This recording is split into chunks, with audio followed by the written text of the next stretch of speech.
Bonjour et bienvenue dans cette vidéo. Aujourd'hui, on va voir comment intégrer l'intelligence artificielle à votre entreprise, peu importe l'entreprise que vous ayez actuellement. Alors pour ça, on va parler de ChatGPT et de comment l'utiliser facilement avec des cas concrets pour votre entreprise. On va parler également d'une alternative à ChatGPT parce que parfois ChatGPT peut être lent ou même complètement indisponible. Donc il faut une alternative si vous voulez l'intégrer au quotidien. On va parler d'emailing, on va parler de support client, on va voir comment répondre à des commentaires ou à des avis clients, y compris des avis négatifs, voire très négatifs, et on va voir comment on peut utiliser l'intelligence artificielle pour y répondre au mieux sans avoir forcément de talent de communication à la base. On va parler des détecteurs d'intelligence artificielle, parce que c'est important d'en parler si on utilise l'intelligence artificielle.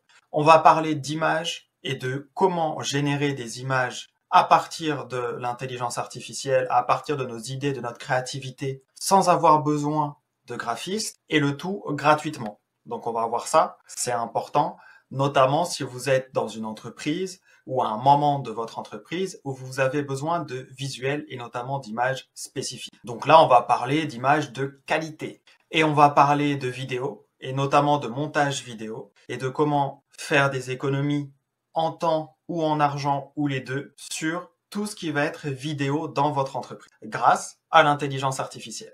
Alors, on va commencer tout de suite. On va attaquer par l'utilisation de ChatGPT. Donc, ChatGPT, c'est un logiciel conversationnel. Donc, on va discuter avec lui et il va nous donner des réponses en fonction de ce qu'on lui dit, ce qu'on lui demande. Et on peut parler de tout. Et donc, on peut parler d'entrepreneuriat et on peut lui demander de nous écrire des choses. C'est comme un assistant virtuel, sauf qu'il nous coûte moins cher qu'un stagiaire, hein, parce que aujourd'hui, il est encore complètement gratuit, donc autant en profiter. Je vous mets des liens en description pour pouvoir creuser ces sujets-là. Je vais vous mettre les liens forcément vers tous les outils qu'on va utiliser dans cette vidéo. Je vous mets également des liens vers des vidéos explicatives pour les notions qui peuvent être importantes et que j'expliquerai pas forcément en détail à chaque fois dans cette vidéo. Donc, n'hésitez pas à aller voir dans la description. Pourquoi pas à mettre cette vidéo en favori, histoire de pouvoir retrouver et aller repiocher quand vous avez besoin les différents outils ou les différents passages de la vidéo qui pourraient vous être utiles. Et on va commencer tout de suite par un exemple assez classique et très puissant sur l'utilisation de ChatGPT pour une entreprise. On va parler d'emailing.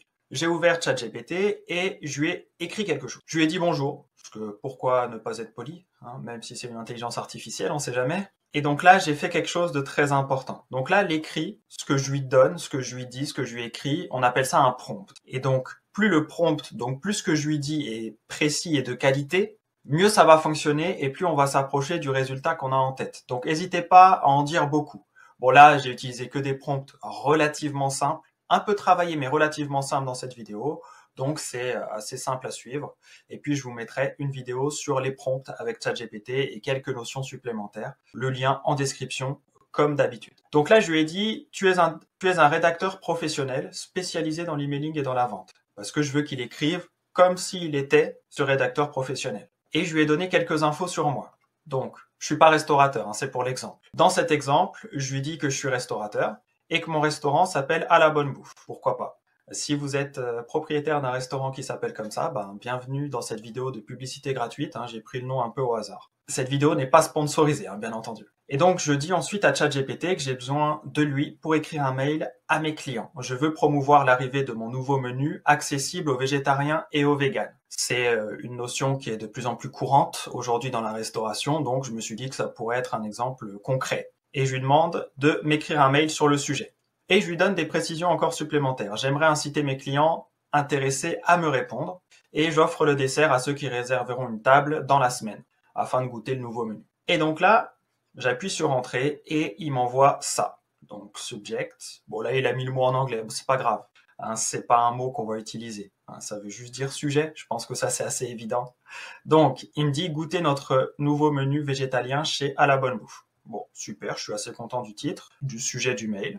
Et ensuite, il me fait un mail, court, simple, efficace. Je vais pas tout lire à chaque fois, mais là, ça peut être intéressant. Donc, on est arrivé. Donc, nous sommes ravis de vous annoncer l'arrivée de notre nouveau menu accessible aux végétariens et aux véganes chez À la bonne bouffe. Nous avons travaillé dur pour créer des plats délicieux pour tous les goûts et pour satisfaire les attentes de chacun de nos clients. En réservant une table chez nous cette semaine, vous aurez la possibilité de goûter, etc. N'hésitez pas à nous contacter pour réserver votre table. Bon, ça c'est assez intéressant. Maintenant, je voulais qu'il reformule un peu parce que j'ai décidé de pinailler pour la vidéo, d'aller un peu plus dans le détail pour vous montrer que c'est possible, sans recommencer de zéro, de lui demander de modifier des choses. Et donc là, notamment, il y a la partie réservation dans la semaine avec un dessert offert qui est pas optimisé comme je veux exactement. Donc, je lui ai dit, peux-tu reformuler cette partie? J'ai fait un copier-coller de la partie, hop, je lui ai mis là, et je lui ai dit que j'aimerais qu'il soit clair que le dessert est offert uniquement si on réserve cette semaine. Et donc, il m'a reformulé la partie en disant « Réservez une table chez nous cette semaine et dégustez. En reconnaissance de votre fidélité, nous vous offrons le dessert de votre choix en prime uniquement pour les réservations effectuées cette semaine. » Donc ça, c'est une précision que j'aime bien. Maintenant, il y a une autre chose que je voulais vous montrer, c'est que on peut aussi lui montrer le résultat qu'on attendait. Et comme ça, dans le fil de la conversation, il va apprendre à nous connaître et du coup, il va s'adapter encore mieux dans les réponses suivantes. Donc là, j'ai décidé de faire ça. Je lui dis, voilà, je pense que ceci est optimal. Et là, je lui donne ma réponse optimale où je ne répète pas cette semaine dans chaque phrase. Parce que là, il y a cette semaine et puis cette semaine. Enfin, ici, il y a cette semaine et là, j'ai tout mis dans la même phrase. Il me dit parfait et du coup, il prend en note. Alors maintenant, on va aller à l'étape d'après. On va regarder comment répondre à un mail et on va le faire dans la même conversation, ce qui fait qu'on n'aura pas besoin de lui redonner toutes les infos puisqu'il les a déjà. Il sait déjà qu'on a un restaurateur, que notre restaurant s'appelle À la Bonne Bouffe. Et ça, c'est intéressant, on a déjà un peu discuté avec lui, donc il a aussi d'autres infos. Et donc là, je lui dis, un de mes clients veut savoir si on propose des tiramisu faits maison. Il m'a envoyé un mail sur le sujet et je ne sais pas quoi répondre. Ça peut vous arriver, vous lui dites. Quelle est la situation que vous voulez qu'il résolve? Et je dis, nous ne proposons pas de tiramisu. Cependant, on a d'autres desserts au café et aux fruits. Que pourrais-je lui répondre? Et là, il me donne le sujet du mail. Disponibilité de tiramisu maison chez À la Bonne Bouffe. Bon, très bien, on a envie d'ouvrir quand on a envoyé un mail sur les tiramisu au resto. Et donc, merci pour votre email concernant notre disponibilité de tiramisu, etc. On vous informe qu'on ne propose pas ce dessert. Cependant, on a une sélection de desserts au café, aux fruits, etc., etc. N'hésitez pas à nous contacter pour toute question ou pour réserver une table. Super. En plus, il fait de la promo, histoire d'inciter les gens à réserver. Très efficace. Encore une fois, le travail avec lui est très simple, très intuitif. Donc j'ai envie de vous dire que malheureusement pour les personnes, s'il y en a que vous étiez en train de payer pour faire ça, aujourd'hui, vous devenez beaucoup plus autonome, beaucoup plus productif en tant que propriétaire de resto pour faire ce genre de tâches. Et puis si vous avez par exemple une secrétaire qui s'occupe de ça ou quelqu'un qui s'occupe du marketing et qui fait ces tâches-là, lui, il va pouvoir traiter beaucoup plus de tâches, beaucoup plus efficacement. S'il a déjà des compétences et qu'il est capable de faire ça lui-même sans ChatGPT, il va gagner du temps en utilisant ChatGPT. Vous pouvez lui montrer cette vidéo pour qu'il apprenne et il va pouvoir même s'améliorer parce que le temps gagné, c'est de l'énergie gagnée, donc il pourra aller plus loin dans les détails, etc.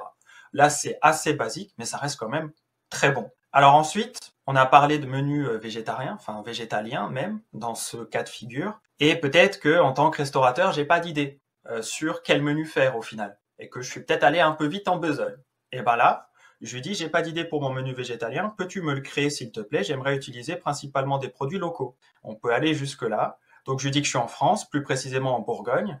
Et je lui dis que dans le menu, je veux 2 entrées, 2 plats principaux et 3 desserts. Voilà, quitte à faire autant qu'il me fasse toutes les variations que je veux. Et donc là, il me donne le menu. Donc, je vous laisse mettre sur pause ou lire si vous voulez. C'est effectivement un menu végétalien. La seule question qu'on peut un peu se poser, c'est est-ce que la glace à la vanille est végane ou végétalienne? Pour remontrer un exemple là-dessus, je lui ai dit, est-ce que tu peux améliorer en précisant que la glace à la vanille maison est végane? Et effectivement, il m'a refait le même menu. C'est exactement le même que tout à l'heure, sauf que là, il a précisé que la glace à la vanille maison, elle est... Et donc, je suis content, j'ai mon menu végétalien et je peux passer à la suite. Alors après, ça dépend si vous voulez vraiment faire ce menu-là, mais en tout cas, si vous étiez ouvert à tout et que c'était juste vraiment une idée de qu'est-ce qu'il faut faire vraiment, là vous êtes bien. Donc en termes de gain de temps, c'est assez impressionnant. Alors maintenant, on va passer à autre chose. On va passer aux avis négatifs. Donc là, je lui dis, un client m'a laissé un avis négatif. Donc je lui donne l'avis négatif, la serveuse n'a pas décroché un sourire, etc. Bon, quelques fautes dans le service. Je lui dis, je ne sais pas quoi répondre. De plus, notre serveuse est nouvelle et elle progresse de jour en jour. Que pourrais-je répondre? Donc ça, vous allez avoir des avis où parfois, moi je vois, parce que du coup j'accompagne des entrepreneurs depuis quelques années maintenant, et quand il y a des avis négatifs, parfois il y a des entrepreneurs qui s'énervent parce que c'est leur entreprise, ils font de leur mieux, ça peut se comprendre, mais du coup, ils peuvent pas répondre en étant énervés. C'est votre cas, ou si vous savez pas quoi répondre malgré tout de temps en temps, vous pouvez utiliser ChatGPT pour ça. Et donc là, je lui ai demandé de me faire une réponse. Et donc, réponse à l'avis sur telle plateforme. Donc là, je lui ai pas donné de plateforme, donc c'est à moi de remplacer si jamais j'ai besoin d'écrire le sujet. Si vous êtes sur Google Maps, vous n'avez pas besoin de mettre ça, vous passez directement au reste. Et donc là, c'est intéressant parce que je trouve que la réponse est puissante. On peut aller au-delà, mais c'est déjà très très bon. Si les professionnels, les entrepreneurs français répondaient toujours au moins avec cette qualité-là à des avis négatifs, j'irai pas jusqu'à dire que la France se porterait mieux, mais il y a beaucoup de business qui tourneraient mieux. Je dis ça, je dis rien. Comprendra qui pourra. Sa réponse est: nous sommes vraiment désolés pour l'expérience que vous avez eue lors de votre dernière visite chez À la Bonne Bouffe. On est conscient que la qualité du service est un élément important, etc., etc. Donc là, je tiens à vous informer que notre serveuse est nouvelle et qu'elle apprend encore les rudiments du métier. Elle se rattrape de jour en jour. Bon, ça, c'est plutôt cool. Donc, une réponse à un avis négatif sans enfoncer la personne qui a fait du négatif, mais au contraire, en donnant un peu un contexte et en apportant du positif, de la compréhension, ça permet parfois de créer du lien. Bon, c'est très bien. Et puis là, nous aimerions vous offrir un autre essai gratuit pour vous montrer la qualité de notre service et pour vous donner l'occasion de découvrir notre menu végétalien. Alors là, j'ai rien demandé, Et de lui-même, il pense à mettre en avant le nouveau menu dont on a parlé plus haut dans la conversation avec lui. Et ça, c'est le genre d'ajout qui peut vraiment changer la donne. Ça va dans le détail supplémentaire.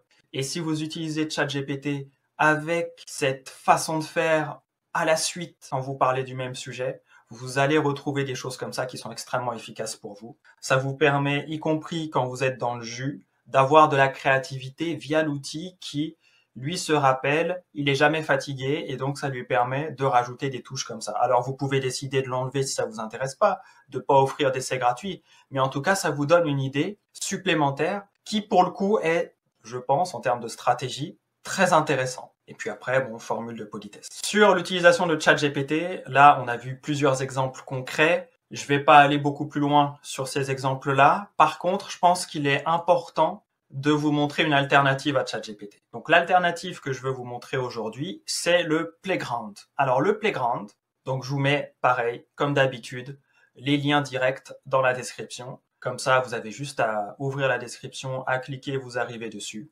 Donc le Playground, il faut juste créer un compte, c'est gratuit. En tout cas, vous avez 18$ d'offert d'utilisation. Et en gros, si vous écrivez pas un livre par semaine, vous paierez jamais. En tout cas, tant que ça fonctionne comme ça avec ces 18$ offerts. Donc le Playground, c'est le même principe que ChatGPT, sauf que, c'est la même mécanique, sauf que là, il n'y a pas d'historique. Donc du coup, on n'a pas tous les effets positifs de l'historique. Par contre, c'est accessible H24, même lorsque ChatGPT lag, donc lorsqu'il est lent ou lorsqu'il est inaccessible parce qu'il y a trop de monde. Le Playground, pour le moment, moi je l'ai pas vu bugger. Depuis que j'utilise ChatGPT, le Playground était toujours accessible. Je vous mets aussi le lien en description vers une vidéo où je parle un peu plus du Playground. Donc sur quand ChatGPT est indisponible, notamment inaccessible. Et dans cette vidéo, je vous explique un peu plus ce qu'on peut faire avec. On peut aller parfois un peu plus loin qu'avec ChatGPT. Maintenant, c'est vrai que c'est un peu moins simple d'accès. Et puis, il y a ce côté historique qui est pas là. Mais pour des cas particuliers, ça peut être intéressant. Donc, n'hésitez pas à aller checker la vidéo pour ceux qui veulent creuser ça. Il y a des choses à faire également là-dessus. Alors maintenant, que ce soit sur le Playground ou sur ChatGPT, on peut se poser la question suivante, c'est: et si les clients découvrent qu'on utilise de l'IA, qu'est-ce qui peut se passer? Alors premier point, ça va vous donner l'image d'une entreprise innovante. Donc c'est pas forcément négatif. Moi, je préfère que quelqu'un réponde à mon avis comme ça, plutôt qu'il s'énerve et puis qu'au final, j'ai pas de repas gratuit et que je puisse pas découvrir le nouveau menu, ou en tout cas qu'on me le propose même pas. Bon, ça c'est pour reprendre l'exemple concret qu'on a fait dans cette vidéo aujourd'hui. Donc, je préfère quelqu'un qui utilise ça et qui travaille bien, plutôt que quelqu'un qui utilise pas ça et qui travaille du coup moins bien. Maintenant, je dis pas que si on n'utilise pas ça, on travaille moins bien, ça dépend. Mais en tout cas, si on découvre que vous utilisez de l'IA, c'est pas forcément quelque chose de négatif. Vous voyez? Surtout si la relation humaine est présente en complément. C'est-à-dire que si vous êtes là pour les gens, que vous répondez, qu'on peut vous contacter, qu'on peut vous téléphoner, qu'on peut parler avec vous, eh bien le côté IA n'est là que pour rajouter encore de la qualité de service et de la rentabilité pour vous. Et donc, ça ne peut que améliorer ce que vous pouvez apporter au client si la relation humaine est là. D'ailleurs, je fais des sessions individuelles pour les entrepreneurs ou les entreprises qui veulent creuser le sujet, soit de l'intelligence artificielle, soit de la stratégie, de ce qu'on peut faire, de ce qu'on peut mettre en place, de ce qu'on peut faire pour améliorer effectivement les résultats qu'on a déjà quand on a des résultats ou pour commencer à en avoir si on débute. Je vous mets mon mail en description. Vous pouvez me contacter directement si vous voulez prendre une session avec moi. On en parle par mail. Maintenant, il y a un autre outil qui existe pour détecter si quelqu'un a utilisé de l'intelligence artificielle. Il s'avère que pour avoir testé des outils de détection d'IA, notamment les outils gratuits, ils marchent pas forcément très bien. Je vous mets le lien en description vers une vidéo où j'en parle plus avec des exemples concrets, avec plusieurs détecteurs d'intelligence artificielle et ce que ça a donné comme résultat.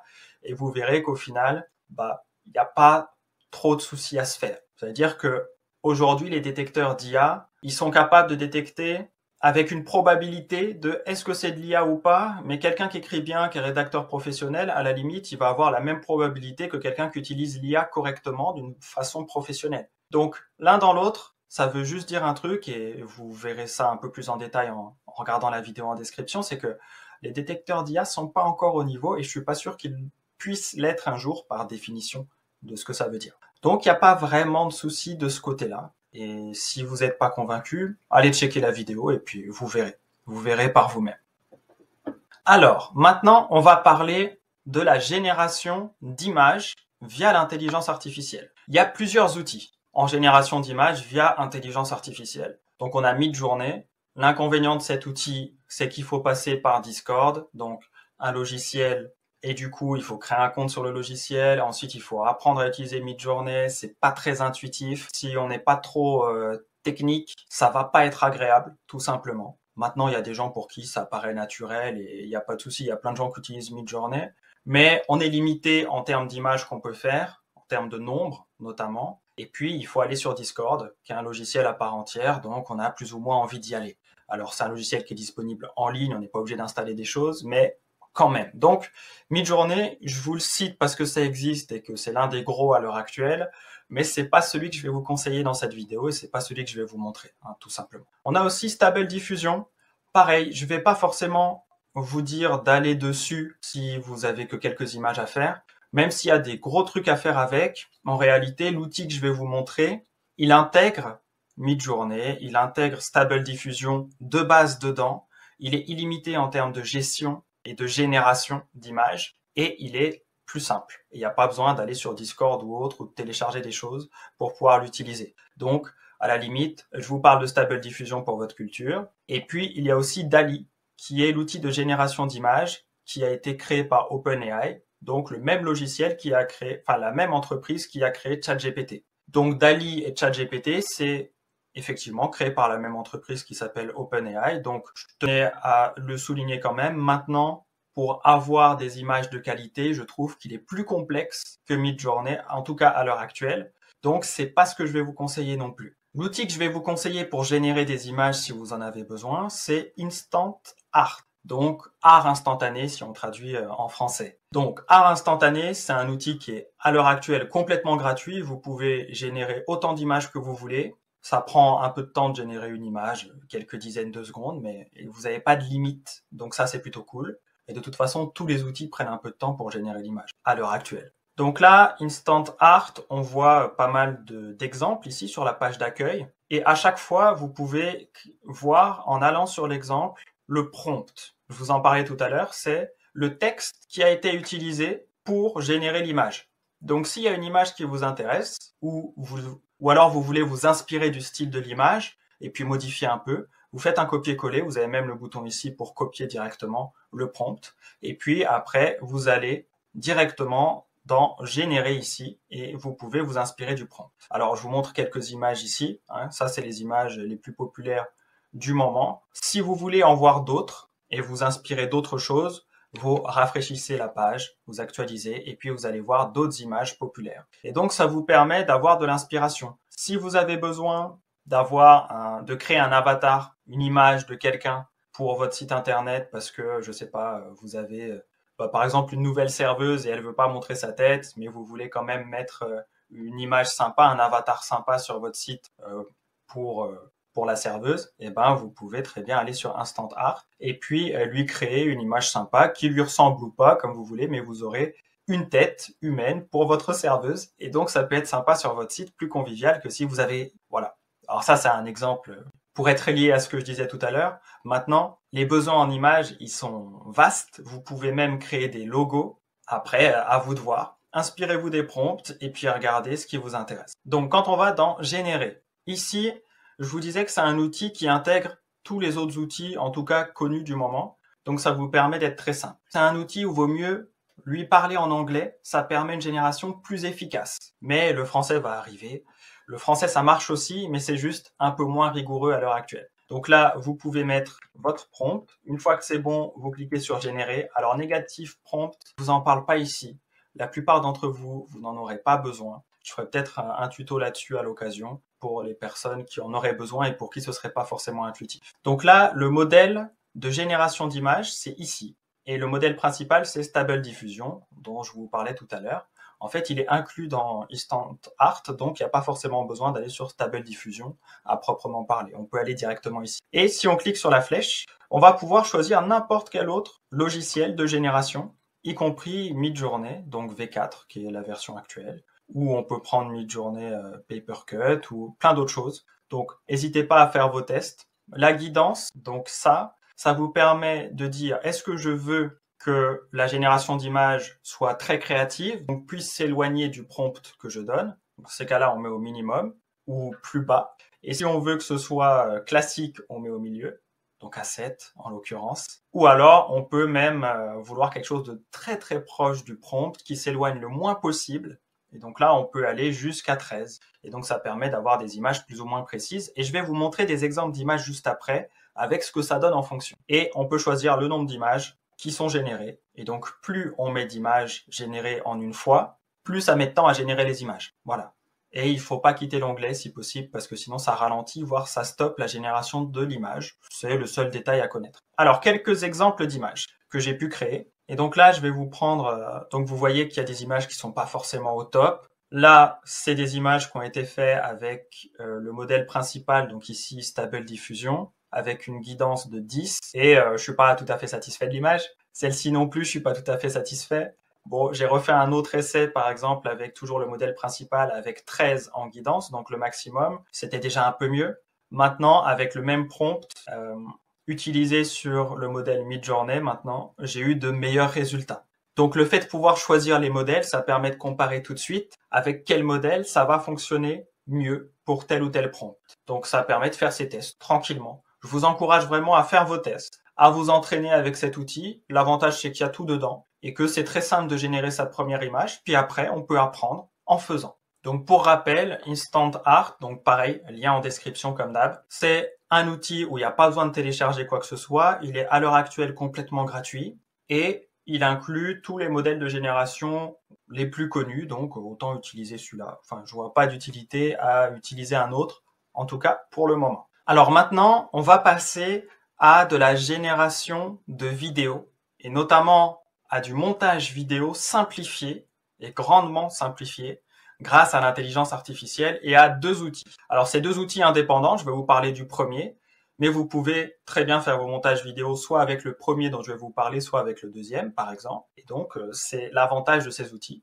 Maintenant, je vous en montre deux parce qu'ils ont tous les deux des avantages et des inconvénients. Et en fonction de qui vous êtes, de vos besoins en vidéo, il y en a peut-être un qui va mieux matcher pour vous naturellement que l'autre. Donc, je vous encourage à tester les deux. Pareil, les liens sont en description. Le premier dont je veux vous parler aujourd'hui, c'est Pictory. Donc, Pictory, c'est un logiciel qui est très simple, qui permet, à partir de textes ou même d'un article qui est présent en ligne ou de vidéos que vous avez et que vous voulez peut-être sous-titrer ou autre, ou même de visuels que vous avez que vous voulez transformer en vidéo, vous pouvez faire des vidéos complètes. J'ai pris un exemple avec un article que j'ai écrit, qui est disponible sur mon site internet et que je voudrais par exemple ici transformer en vidéo. J'ai cliqué ici sur Script to Video et j'ai cliqué sur Proceed. Alors l'outil est en anglais, n'hésitez pas à le traduire. Vous avez le bouton ici traduire cette page, Google Traduction, et vous pouvez traduire en français par exemple. Normalement vous l'avez si vous êtes sur Google Chrome. Donc, c'est assez simple de traduire. Maintenant, c'est de l'anglais enfin, c'est toujours le même de toute façon. Donc, une fois que vous l'avez fait une fois, vous savez ce que veut vous dire le logiciel. Donc, c'est assez simple. Donc là, j'ai utilisé Script to Video. Donc, je mets mon texte, donc le titre. Donc, le titre, c'est surtout pour avoir le titre du projet. Et comme ça, je peux le retrouver facilement dans mes documents après sur Pictory. Et je mets le texte. Et là, je vais dans les settings ici, Scene Settings, et je veux créer des scènes pour chaque phrase, une scène par phrase. Voilà. Donc je choisis ça et je clique ici sur Proceed. Ensuite, je vais choisir l'interface et notamment les sous-titres. Donc je vais sélectionner ici et je peux choisir le format. Vous pouvez faire des shorts, des TikTok, des réels avec ce logiciel-là très simplement. D'ailleurs, si vous avez des vidéos verticales à faire, je vous recommande chaudement ce logiciel, surtout si vous avez des sous-titres à rajouter, c'est génial.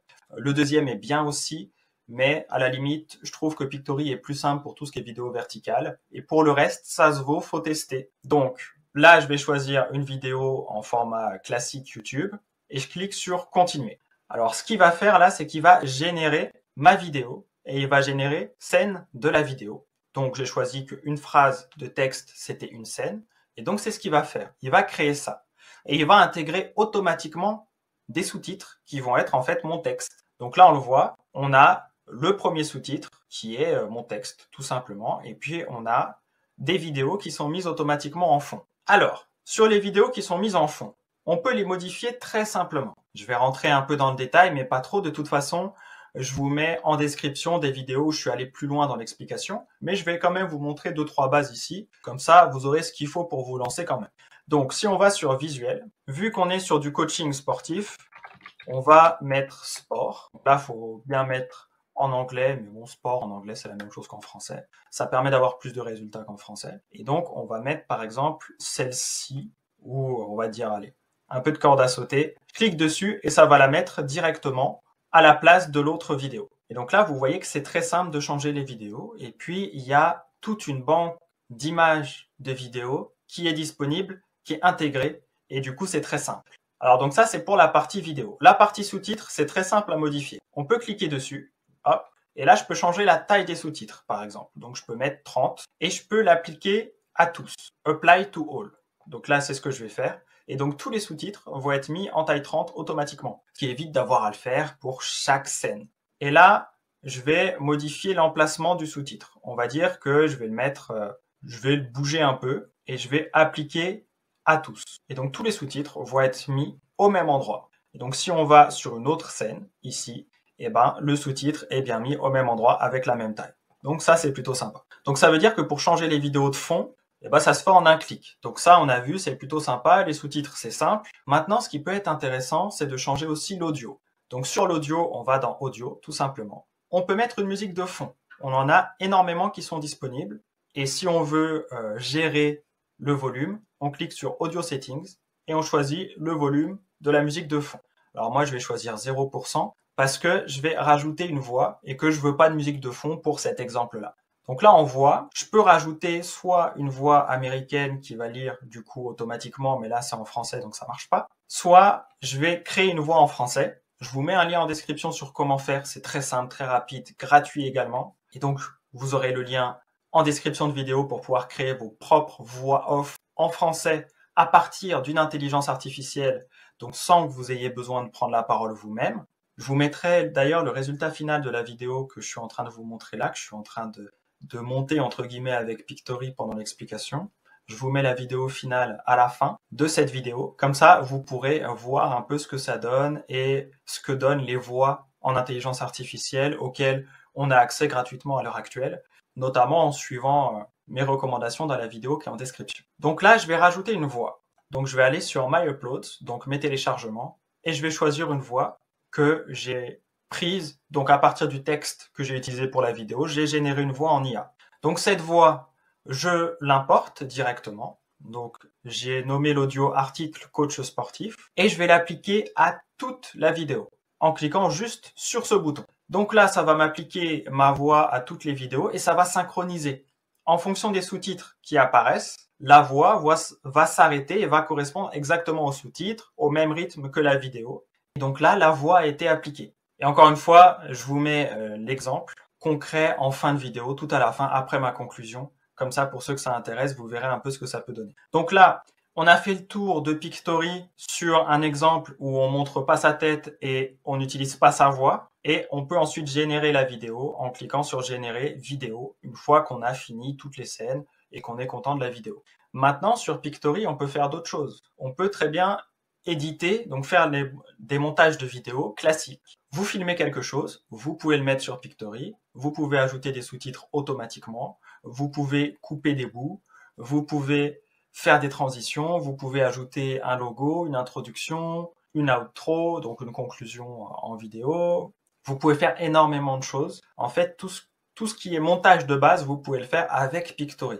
Et c'est simple à prendre en main, c'est juste que c'est en anglais. Et qu'il y a peut-être un peu plus intuitif à mon goût, et on va le voir avec le deuxième outil. Alors le deuxième outil de montage vidéo dont je vais vous parler aujourd'hui, c'est Descript. Alors Descript, c'est un logiciel qui est extrêmement intuitif. Il permet de faire à peu près les mêmes choses que Pictory, mais de le faire différemment. On est sur une autre logique de montage vidéo qui ressemble à rien de ce que j'ai pu voir dans les logiciels de montage vidéo que j'ai pu tester auparavant, que ce soit des logiciels classiques comme Adobe ou Camtasia ou même DaVinci Resolve. On était sur des constructions classiques, du montage classique. Là, c'est tout à fait différent. C'est une autre logique de montage qui est, je trouve, beaucoup plus accessible et beaucoup plus intéressante pour des gens dont ce n'est pas le métier et qui veulent gagner du temps.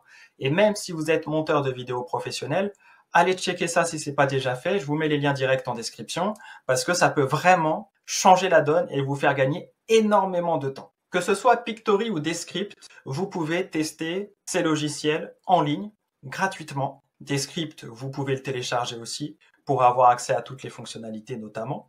Descript, c'est intuitif, ça vous fait des sous-titres automatiques, y compris en français. Le montage, ça change complètement la donne. Il y a un tutoriel vidéo de quelques minutes, moins de 5 minutes, qui vous explique toute la logique et vous savez faire du montage vidéo en 5 minutes, chrono. Donc moi, je vais pas vous montrer des scripts plus que ça. Je pense que il faut le tester, faut le vivre. Je pense vraiment que le tester, c'est l'adopter. En plus, c'est un logiciel, si vous le prenez à l'année, il vous coûte pas cher. Je crois que c'est 15 $ par mois ou même pas. Donc si vous faites beaucoup de vidéos, c'est un no-brainer. Il n'y a pas besoin de réfléchir. C'est extrêmement intéressant. Pictory aussi, mais surtout si vous faites plus de vidéos, Pictory. Je pense, et notamment si vous faites des vidéos où vous ne montrez pas votre tête, vous n'utilisez pas votre voix, Pictory, c'est peut-être mieux encore. Mais sinon, sur Descript, c'est vraiment top. C'est vraiment une autre façon de faire du montage vidéo. Donc, ces deux logiciels-là, ça vous permet soit de vous passer complètement de monteur vidéo. Alors, si vous êtes monteur vidéo, ça vous permet d'être plus efficace dans votre montage. Il y a de plus en plus de monteurs vidéo qui utilisent ces outils ou ce type d'outils. Donc, autant les utiliser soi-même, puisque cette fois, ils sont accessibles sans avoir besoin de se former pendant des années pour les maîtriser. Là, en quelques minutes, c'est bon. Et on peut arriver à des résultats très professionnels. Et puis après, je dirais, si vous n'avez pas envie de vous prendre la tête sur du montage, là, en termes d'énergie, ça va vous demander moins d'énergie, moins de temps de montage. Et puis à la limite, s'il y a des détails qui sont un peu complexes, que vous n'arrivez pas à faire, bah, vous faites ce que vous pouvez faire et puis vous déléguez les quelques détails qui restent à des monteurs professionnels. Mais au moins, au lieu que ça vous coûte des centaines d'euros pour la trame de base, des centaines d'euros pour les détails, et bah là, vous payez plus pour la trame de base puisqu'en quelques dizaines de minutes, vous pouvez avoir votre vidéo qui est montée, même des vidéos de 5 minutes, 10 minutes, peuvent être montées très très rapidement. Donc c'est extrêmement intéressant. Un peu moins pour les monteurs vidéo, mais d'un autre côté, il n'y en a pas assez, donc l'un dans l'autre, ça peut permettre d'aider aussi les entrepreneurs qui ne trouvent pas de bons monteurs vidéo. Alors tout ça, ça permet quoi? Tous ces outils-là que je vous ai montrés aujourd'hui, il y en a d'autres qui peuvent être intéressants, mais déjà je pense que c'est assez complet pour une première vidéo sur le sujet. Et j'espère que ça va vous aider à mettre en place déjà certaines choses. Tous ces outils vous permettent d'acquérir plus de compétences. Il y a des gens qui ne faisaient pas de montage vidéo. Grâce à ces logiciels-là, ils arrivent à faire du montage vidéo et ils n'ont pas besoin d'un professionnel. Ils ont juste besoin de 5 minutes de tutoriel. Donc ça change la donne. Donc plus de compétences, plus de rentabilité. Parce que du coup, moins de frais. Vous avez plus d'efficacité. Vous êtes plus rapide. Donc du coup, vous êtes encore plus rentable. Je pense que si vous êtes encore là en cette fin de vidéo, vous avez compris les différents intérêts pour vous d'utiliser de l'intelligence artificielle, au moins à certains endroits dans votre entreprise. Je vous rappelle que juste après ma conclusion, il y aura la vidéo que j'ai montée avec Pictory dans cet exemple. Alors, c'est pas une vidéo complète, c'est une vidéo courte, mais ça vous permet d'avoir un exemple concret de ce qu'on peut faire sans montrer sa tête et sans utiliser sa voix.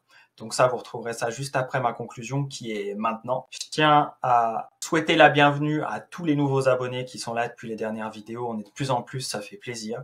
Ça permet de mettre un peu d'activité. J'ai de plus en plus de contacts aussi par mail. Donc, bienvenue à vous. N'hésitez pas à me contacter par mail si vous avez des questions, si vous voulez une session individuelle. C'est avec grand plaisir qu'on fera ça.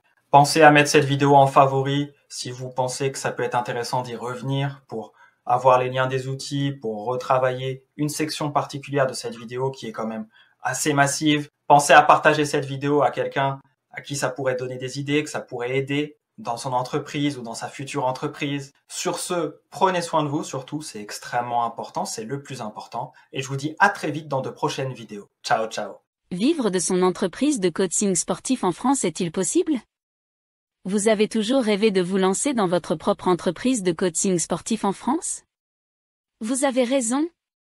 En effet, de plus en plus de gens choisissent de se spécialiser dans le coaching sportif car il est très prometteur et offre de nombreuses opportunités pour les entrepreneurs. Cet article vous expliquera comment vous pouvez réussir à vivre de votre entreprise de coaching sportif en France et vous donnera des informations précieuses sur le sujet. Une chose à garder à l'esprit est que le coaching sportif est une activité très personnelle. Cela signifie que vous devez vous concentrer sur le développement de votre propre marque personnelle et vous assurer que vous êtes bien présent sur les réseaux sociaux et les plateformes de médias numériques. De plus, vous devez établir un lien de confiance entre vous et votre clientèle.